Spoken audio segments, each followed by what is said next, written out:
Active Directory is incredibly complex, and in this video, we're going to be going over 10 levels of Active Directory hacking, starting from simple enumeration, going all the way up to level 10, which is some super cool cross-forest attacks. For each level, we're going to have a short explanation and then a demo. So let's jump straight into level 1, simple enumeration. So enumeration is the simplest level of Active Directory, mostly because we're not doing any active hacking yet. If this is us and we have our server over here, we're not doing any attacks. We're simply gathering information to better understand the landscape. So we're going to poke at this, we're going to poke at this, and we're also going to poke down here just to see, hey, what's on this server, what ports are open, what services are running, and what information is there for us to pursue in further levels. In 80 enumeration with no credentials, it's common to see guest or null authentication, which is what we're going to demo.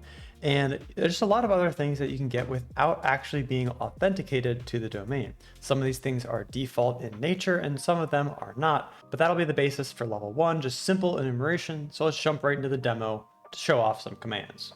All right, in Kali, we have two terminals here. One, I'm going to show an Nmap, and the other, I'm going to show that guest or null authentication I was talking about earlier. So first one, we're going to do just a super basic nmap command, nmap-t4-a, and then our IP of 10.02.25, which is a domain controller I'm hosting on my same network. I'm going to output it to nmap.txt. And while that runs, we can actually run that null authentication or guest authentication tax against that same domain controller. And to do this, I'm going to use netexec. So NXC is the default abbreviation of netexec, but you can, I believe you can type either one. Yeah, you can do either one. So netexec SMB is the protocol we're going to use, and then our IP of the domain controller, -u for user, and to start, I'm going to do null authentication. And then I like to do --shares just to see if there's any SMB shares we can actually connect to with this null authentication. Click enter, and we can see that my face is kind of blocking it, but we run the shares command, we actually get this green check mark, which means we do authenticate as a null, but this purple basically error saying, hey, an error enumerating shares, we get an access denied. So we get an error there. I'm going to run the same command, but instead of users being blank or null, I'm going to do guest. So very similar idea. And again, I'll move my face for this.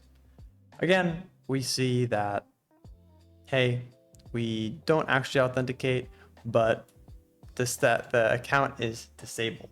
So two very important enumeration steps, because if we don't do this, then we are missing a pretty large attack surface if these things are enabled. If we can enumerate shares as null, or if the guest account is enabled, what does it have access to? What commands can we run? What information can we query? A whole bunch of questions to boot. But that is finished. Let's look at our nmap results. I'll drag me back up here. So nmap. What does nmap do? Nmap is a port scanner. So these are going to be ports that come back that are running on the domain controller, on that box, that server that I'm running on my network. And we see very standard ports here. So DNS on 53, Kerberoast, which we talked about, Kerberoasting on 88. We have SMB, we have LDAP, some other just basic Active Directory ports. And then if we scroll down here, this is kind of the juicy stuff in my opinion. We have 5985, which is WinRM. So that is remote management. So once we do get credentials on the domain, we can check against this port 5985 and see, hey, can we actually authenticate? Can we do remote management? And there's a bunch of other information here that for level 1, we're not going to cover, but it tells us the host name. So DC01, like I was doing in the demo, that's where that comes from. It tells us the domain, it tells us versions of things. It tells us a whole bunch of information that is incredibly important for our enumeration. But that's gonna be all for level 1. Let's jump straight into level 2. Moving on to level 2, LLMNR poisoning. Now, LLMNR poisoning has 3 different parts. We have our victim computer, we have our server, and we also have us as the hacker. And LLMNR is enabled by default on Windows. And that's one of the things I was talking about in level 1. We can kind of get a sense of if these things are enabled or not in our enumeration phase to see if we need to perform this attack when it comes time to actually hack the thing. And what's going to happen is sometimes if our client here wants to connect to the server and there's a SMB share on the server. So let's say, hey, I want to connect to the SMB share and it's called share. And there's going to be 2 slashes. I think they're backslashes actually. So let me change that. Oh, that's a right click. I'll take away the quotes and do backslashes. Imagine it was a backslash. I know it's terrible. So we want to connect to the SMB share called share. Well, the thing is, this doesn't actually exist. What this user is actually looking for is something called shares with a plural S. So what happens when the client on the internal network tries to request for a share that isn't actually there? Well, the server is going to say, hey, we don't have that. We don't have that share. I don't know really what you're talking about. So then the client computer is going to search out into the entire network, which we're assuming we are on as an attacker, and say, hey, does anybody have this share called share with just an E with no plural S? And us as the hacker saying, oh yeah, I have that share. Give me your hash and then I can authenticate you to it. And this is what's called LLMNR poisoning. So this request out, so this interaction here, this is a poisoned LLMNR request, and this is how we obtain a user's hash. And if you don't know what a hash is, it's completely okay. It's basically just a masked version of a password. So passwords never really travel in plain text anymore in 2026. They're always going to be hashed or obfuscated or just covered so you can't read it in plain text. And once we obtain this hashed password, we are able to do something called cracking it, which I will show you in the demo in more detail. But cracking a password is basically throwing a bunch of different words at the hash, a huge word list at the hash, and if one of them matches, then that is the cracked password. And I'll explain it in a little more detail in the demo right now. All right, let's talk about LLMNR poisoning. How do we actually do this on Kali? And remember I said that when the LLMNR request goes out from the client saying, hey, who owns the share? Who has the share? We respond to it and say, hey, we have that share. And to do this, we're going to use a tool called a responder. And we're going to listen on ETH0, which is basically just Ethernet. So we're going to listen, type in our root password. I'm going to type it properly. And we are now listening. If we scroll up, these are all the settings, and I do have SMB enabled. And it doesn't, we can run responder for a whole bunch of different services. As you can see, SMB is one of the more popular ones. So you will scroll down here. So we can see that we are listening for events, and we're listening on this responder IP, which is 10.02.10, which is the same IP, or it's on the same network as the domain controller I was talking about earlier. Now on my other screen, I have that domain controller up, and I'm going to request a share that doesn't work. So I'm going in File Explorer and I'm saying, hey, try to get me this particular share, but that share does not exist in 3, 2, 1. We see it flies through this net NTLM, or this NTLM v2 hash, which correlates to j.cricket's login. And what we can do with this hash is I will press Control-C to exit. I will copy it, and I will make a new file called hash.txt. Paste that, save, make sure I pasted it correctly. That looks good. What we can do is we can crack this. And remember, I'll run it with Hashcat, which is a hash cracking tool.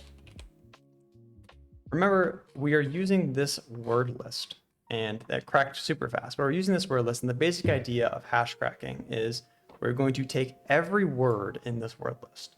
We're going to hash it with NTLM v2 and compare that hash to what we have here. So if the hash does not match, then obviously that's not the password. If it does match, then that is the password for j.crickets. And we scroll down here, and we can see, if my scroll works, we can see that it actually did crack, and the password for Jimmy Crickets is Jiminy Crickets. So that is the basic idea of LLMNR poisoning and cracking passwords. But let's move on to level 3. In level 2, we poisoned an LLMNR request to obtain a user hash. But level 3, we're moving up one more step, and we are going to obtain a hash in another method called ASRepRoasting. It's a different hash, but the same idea applies. The hash is always going to travel across the network as a hash and not as a plain text password. But before we get there, let's talk about what ASRepRoasting actually is. So similar situation to everything else, we have our server here. This is our domain controller. I'll name it DC01. And then we have our hacker box over here. I'll say Cali. Now, to do this attack, we actually need the username of a particular user with a certain setting enabled. And that setting is don't require pre-auth. So it looks kind of like this in the Windows settings. Don't require pre-auth. And basically what don't require pre-auth means is we don't have to previously authenticate to the key distribution center, the KDC, which lives most of the time on our domain controller. So I'll say right KDC.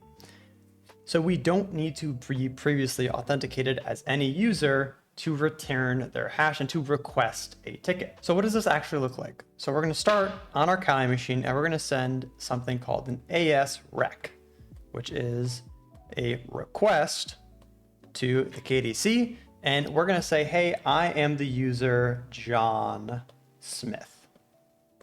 Let's say from our enumeration steps, we were able to gather a list of users, and we can send those users through ASRepRoasting. So, hey, we have this username. His name is J Smith or John Smith.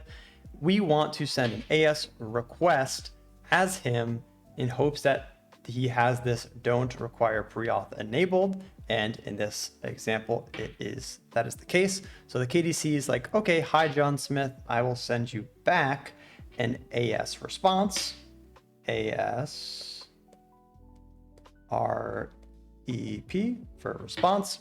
And in this response, and I'm kind of getting jumbled here, but in this response contains a TGT.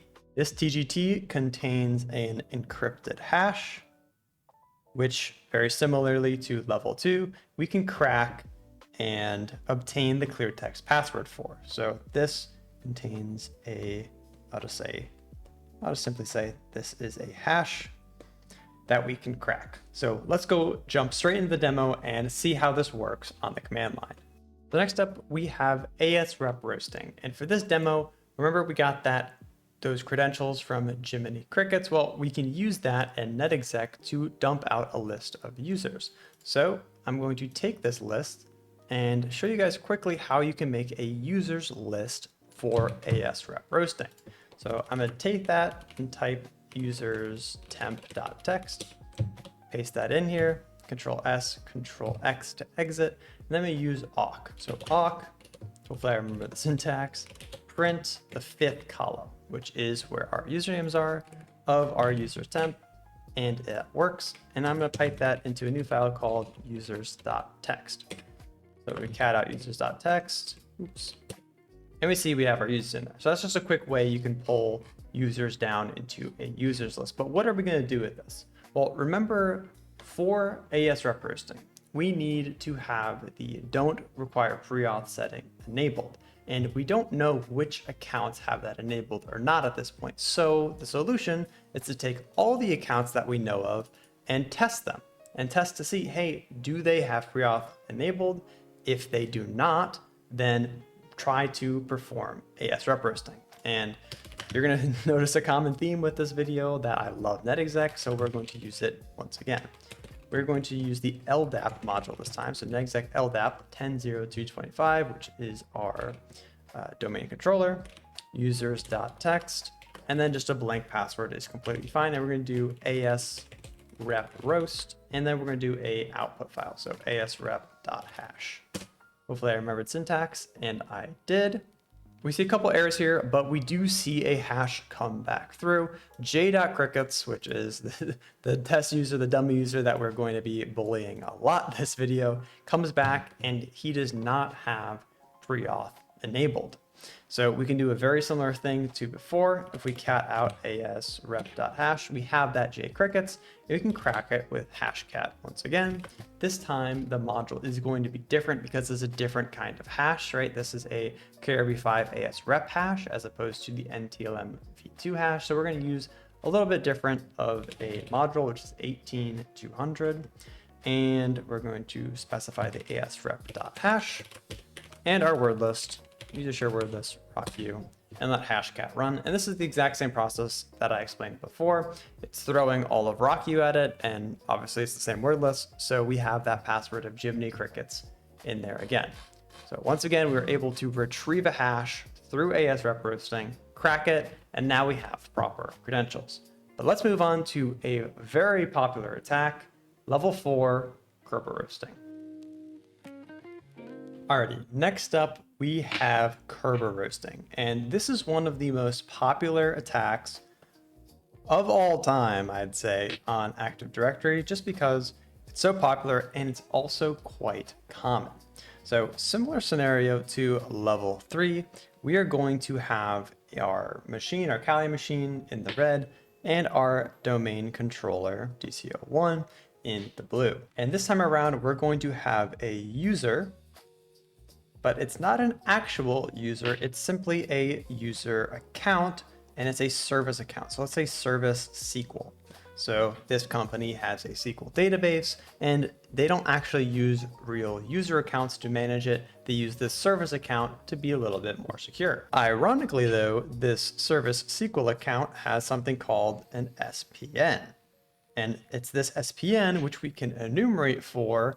Again, going back to level 1, it all kind of builds up to this point. We can enumerate for accounts with SPNs, and what we can do is once we find accounts with SPNs, we can request a special ticket for those accounts. So it kind of looks like this. We will send a request, and this is a TGS request, and we are doing this as the SQL service. So let's make an arrow here. I'm not blocking it. Okay, good. So as service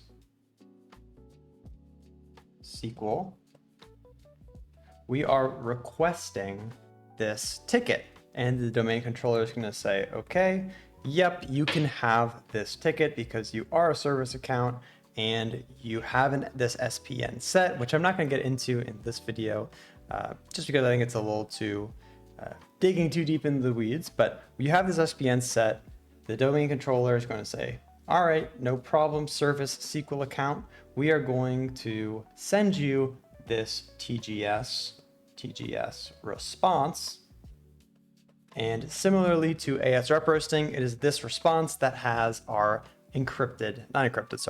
our hashed password and all of the things we need to crack it. It's important to note though that in most situations, these service accounts are going to have very long, randomly scrambled passwords. So the likelihood of us actually cracking one in the real world isn't as high as you may think, but there are situations where, developers will spin up very quick service accounts and they forget about them and they just have default passwords or weak passwords. And those are the accounts that we are trying to look for. Those are the accounts that we can crack the hashes for. So let's go straight into an example of how we can Kerberoast any account. Kerberoasting is a little complex behind the scenes, but it's important to note that this is the first attack where we actually need credentials for. Everything before this, we did not need credentials. For Kerberoasting, we do, and surprise, surprise, we're using netexec again. So we're gonna use netexec LDAP, our same domain controller, And then we're going to use those Jiminy Crickets credentials, j.crickets, or it might be cricket. I don't actually know, but let's find out. Jiminy Crickets. And then we're going to do -- Kerberoasting, and then service hashes.txt, which is our output file. Let's see if we get lucky here.